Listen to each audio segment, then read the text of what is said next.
જૂનાગઢ જિલ્લાના માળિયા તાલુકાના અમરાપુર અને આબલગઢ સહિત વિસ્તારોમાં પડેલા કમોસમી વરસાદે ખેડૂતો પર આફત રટકાવી છે। મગફળી, સોયાબીન સહિત પાકો સંપૂર્ણપણે નિષ્ફળ જવાની ભીતિ સેવાઈ રહી છે। ખેડૂતોને લાખો રૂપિયાની નુકસાની થવાની આશંકાઓ ખેડૂતોએ વ્યક્ત કરી છે। તેમની વ્યથાને જાણવા અને પરિસ્થિતિને ધ્યાનમાં રાખીને આજે માંગરોળ ધારાસભ્ય ભગવાનજીભાઈ કરગઠિયાએ ગામોની મુલાકાતે પહોંચ્યા હતા। તેમણે ખેડૂત ભાઈઓ સાથે સીધી મુલાકાત કરી ખેતીમાં આવેલી નુકસાની અંગે માહિતી મેળવી હતી અને સરકારશ્રી તરફથી વહેલી તકે યોગ્ય સહાય અને વળતર ઉપલબ્ધ કરવામાં આવશે તેવી ખાતરી ધારાસભ્ય દ્વારા આપવામાં આવી હતી।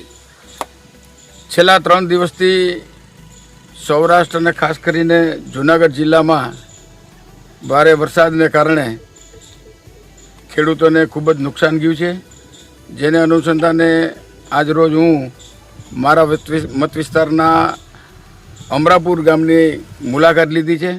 તમામ ખેડૂતો અહીંયા એકત્ર થયા છે અને ખેતરમાં જે પાથરા પડ્યા છે એ પાથરા જોતાં ખૂબ જ નુકસાન થયું છે। ઘાસચારાને પણ નુકસાન થયું છે, મગફળી પણ નુકસાન થયું છે। એટલે સરકારમાં આની રજૂઆત કરી, ગઈકાલે જ મેં રજૂઆત કરી છે, પરંતુ તાત્કાલિક ખેડૂતોને સહાય મળે, જે કંઈ નુકસાન ગયું છે એને તાત્કાલિક વળતર મળે, ઘાસચારાનું વળતર મળે એવી આજે હું રજૂઆત કરીને સરકારને, મુખ્યમંત્રીને અને કૃષિ મંત્રીને જાણ કરવાનું છું કે વહેલામાં વહેલી તકે આ લોકોને સહાય મળે।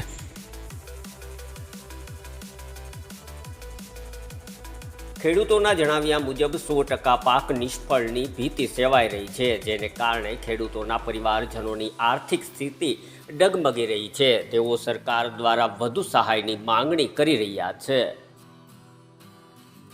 ખેડૂતોએ સ્પષ્ટ જણાવ્યું હતું કે નુકસાની એટલી મોટી છે કે સામાન્ય સહાય પરિવરી શકે તેમ નથી, એટલે વહેલી તકે યોગ્ય વળતર અને સર્વની પ્રક્રિયા ઝડપથી કરવામાં આવે તેવી માંગણીઓ ખેડૂતો કરી રહ્યા છે।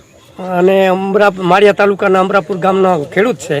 મારે 50 વીઘાના પાથરા છે, મગફળી અને સારો પૂરો માલનો ઘાસ સારો બધી ફેલ છે અને મગફળી એ ફેલ છે અને 4 દિવસ એક ધારો રાત દિવસ વરસાદ ચાલુ છે।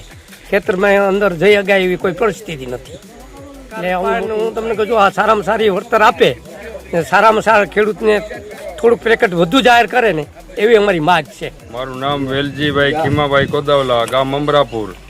અમારે સોયાબીનનો પાક હતો જે સૌ નિષ્ફળ ગયો, બરાબર।